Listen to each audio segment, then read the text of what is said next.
วัน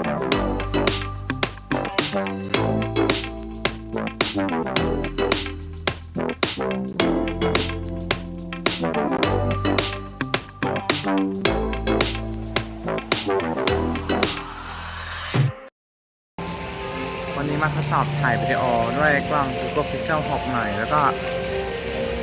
ลืมบอกไปอยู่ที่ท่ามหาราชตอนนี้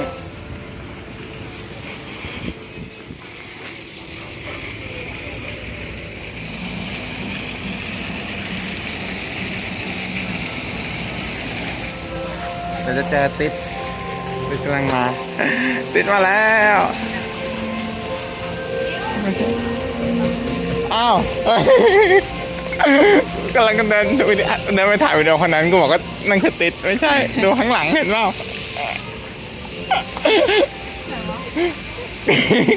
กูเกือบเดินไปหาเขาแล้วนั่นน่ะโอ้โหวันนี้เอาของเล่นมาเยอะเลยนี่จับโปเกมอนอยู่ด้วยเห็นเปล่า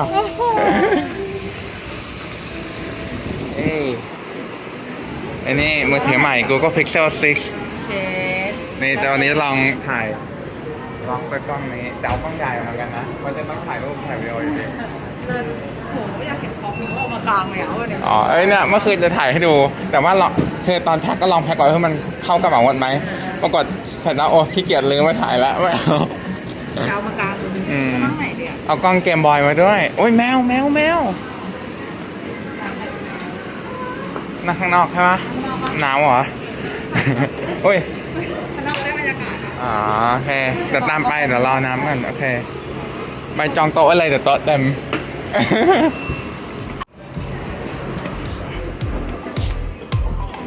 เย้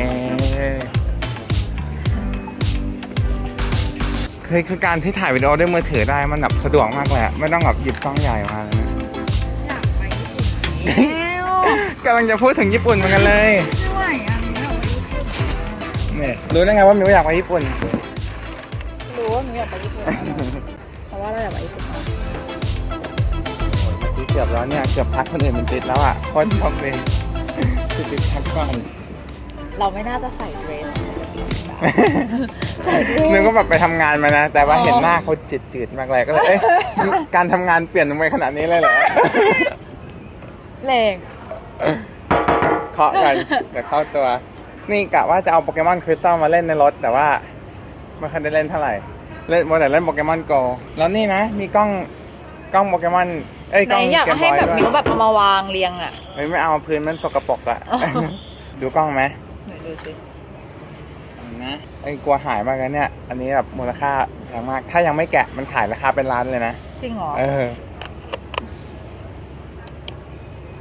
นี่เกมบอยเรามอดเองทำงานเดี๋ยวลบภาพเก่าๆกันยังไม่ได้เอาลงเครื่องเลยนี่ดูออกเปล่าที่ไหนออกเปล่าที่ไหนญี่ปุ่นเนาะไม่ใช่ไหนดูดินี่ที่ทางเชื่อมสยามเซ็นเตอร์สยามดิสคัฟเวอรี่เฮ้ยภาพจากญี่ปุ่นก็มีเซลฟี่กันเปล่ากดถ่ายกันวุ๊บแป๊บนึงนะลายขึ้นมาปรับคอนทราสต์อะไรอย่างงี้ก่อนมองกล้องนะ1 2 3ดูออกอยู่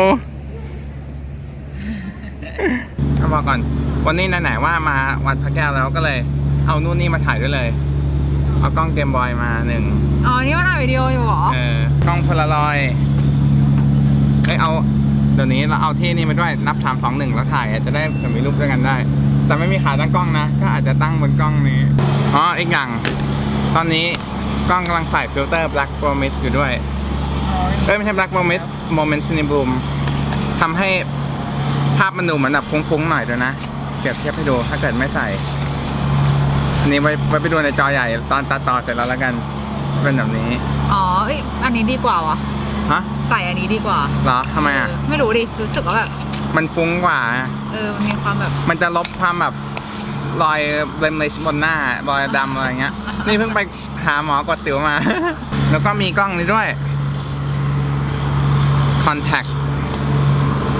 ถ่ายอยู่ใช่ไหมนี่กับฟิล์มสไลด์จำรูปที่เราไปถ่ายเกอิชาที่ญี่ปุ่นได้ปะจำได้เนี่ยฟิล์มอันนี้แต่ว่าอันนั้นเป็นแบบกล้องใหญ่พวกเราเลือกพูด เวลาโคตรไม่ดีอะ เรือผ่าน พอแบบเรือไปไกลก็พูดจะเสร็จแล้ว ความจริงใจนี้ คิดว่า เนี่ยกล้องนี้กล้องเดียวจะ พอไหมที่จะ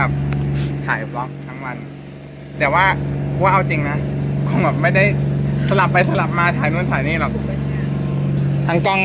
GS5 Contact Polaroid Game Boy มือถือ5กล้องแล้วแล้วมึงอะเอาอะไรมาบ้าง กูไม่ใช่ เฮ้ย แล้วก็เอา โปเกมอน Plus มาด้วย ชุ่งจัสมินมาถูกไหมเนี่ย A few inches later. กำลังจะรับโทรศัพท์เลยว่า แล้วแบบจะมีวันขึ้นมาเนี่ย ใช่วันขึ้นมากแต่ไม่ได้ว่าขนาด ไม่เมื่อกี้บอก เมื่อกี้มีเสียงมาบอกจัสมินแน่เลย แต่คือเขาถือโทรศัพท์แล้วเมื่อกี้เอามือ จากยูนิเวิร์สไหนเฮ้ยตอนเมื่อกี้มาแล้วก็เดินคนผิดนึกว่าเป็นติ๊ดแล้วเดินไปหาแล้วติ๊ดเรียกข้างหลังก่อนก็เลยหัน เกือบแล้วแล้วมิวเดินมามีการบอกเราว่าหน้าคนจืดมากก็คิดว่าแบบทำงานแล้วหน้าจืดขนาดนี้เลยแล้วก็ นี่ลองถ่ายด้วยกล้อง Google Pixel หน่อย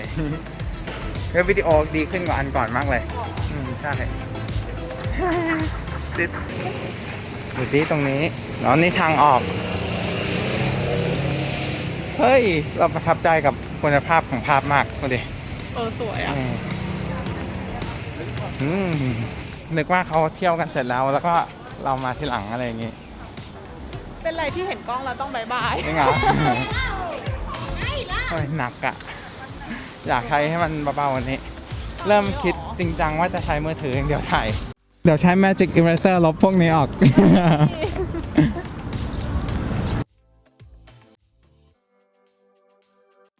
เหมือนวันนี้แสงสวยอ่ะ นะดีที่กินนานหน่อยแต่ว่านานไปสำหรับ เข้าไม่ทันมันก็มีวัดอื่นแถวนี้นะ เบอร์ใหญ่ แต่ว่ารู้สึกว่าเราไม่ใช่พวกเดียวที่เสียเที่ยว โอ้ ติดเสร็จแล้วติดเสร็จแล้วจะได้ไปเที่ยวกันเต็มที่ มันปิดใช่ปะ ใช่เขาบอกปิด3 โมงครึ่ง ใช่ก็ที่จริงๆเราควรจะเอารถจะไปไหนไม่ได้ถ้าไปวัดโพธิ์หรือ วัดโพธิ์หรือวัดอรุณสวยกว่ากันติดเราเก็บใบเสร็จมาให้ด้วยเผื่อจะใช่จะได้จอดฟรี ถ้ามันอารมณ์เราต้องเดินกลับเราก็ต้องขึ้นเรือ อ๋อก็แต่ติดมีรถ มีรถ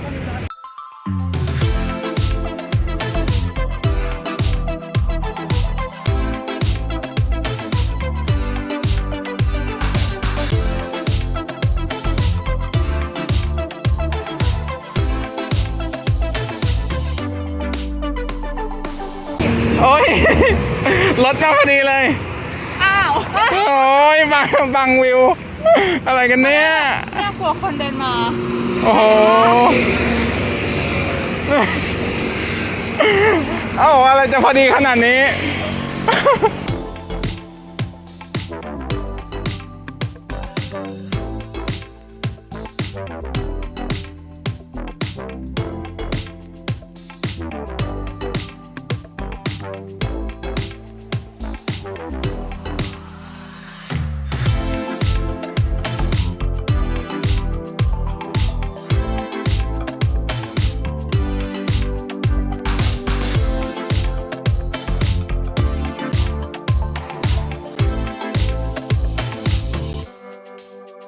ว่าแบบแต่นะฝรั่งอะมาเที่ยวไทยแล้วไม่ยอมใส่หน้ากาก จริงเหรอ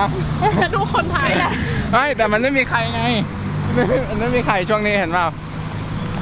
ก็ใส่ถอดไปก่อนได้ ด้วยอ่ะ ใช่นี่ไงเริ่มเห็นวิวสวยแล้วชี้ตรงนี้ก็ดีนะ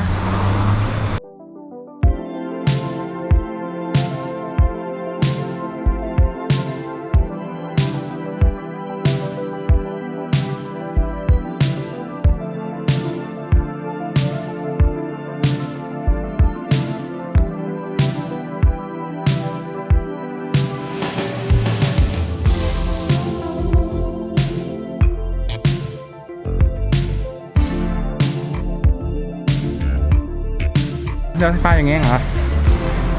เลิศอ่ะมันมีรถไฟได้ถึงตรงนี้ด้วยเหรอ ใช่ เหมือนเห็นเหมือนกันว่าที่สถานีอะไรนะ อ๋อ อ๋อคือจัสมินเดินจากตรงนี้ไปอะนะ อ๋อจริงเหรอโอ้ ก็ตอนแรกอะกะ เดินไปไอ้นี่เอานะไอ้ ตอนแรกกะจะนัดที่วัดพระแก้วเลยไงเพราะว่าแบบไม่ดีแต่ว่าพอดีถึงเข้าเลยไง อ๋อในที่สุดเราก็มาถึงวัด สักวัดหนึ่งใครก็งานนี้แบบจุดประสงค์อะ โอ้ยตรงนี้สวย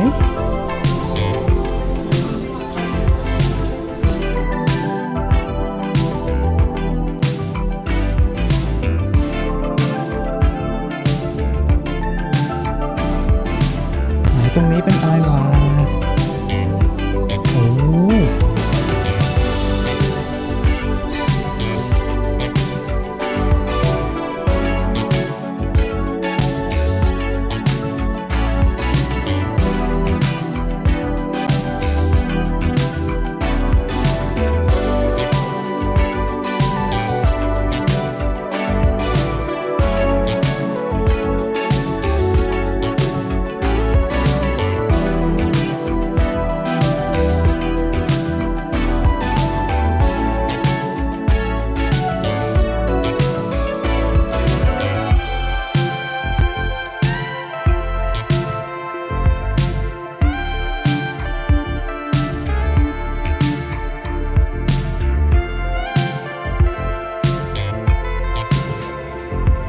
ชอบการที่ถ่ายวิดีโอด้วยมือถือได้อะ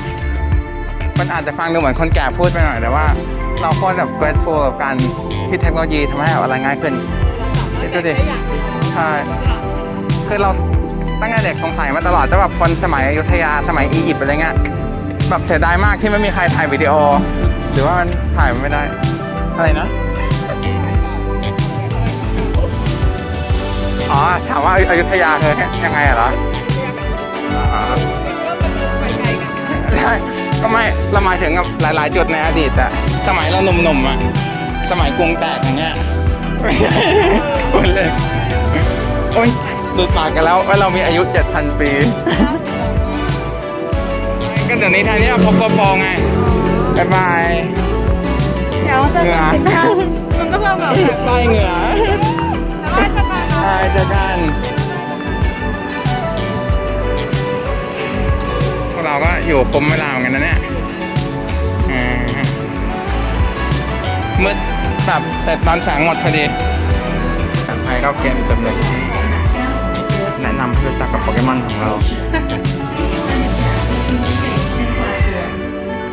เล่นนานๆเราต้องเล่นให้เคลียร์ภายใน 5 ปี เพราะว่าเดี๋ยวผ่านเซตมันจะหมดก็เลยเดี๋ยวต้องเรียกอารมณ์ความก่อนไว้เดี๋ยวคราวหน้าจะไปเล่นเกมด้วยที่เยอรมันกัน ได้ รอสถานการณ์เศรษฐกิจดีขึ้นไว้เจอกันนะ ไม่รู้กี่ปี เดี๋ยวก่อนอีกมั้ง อ๋อบ๊ายบายกลับดี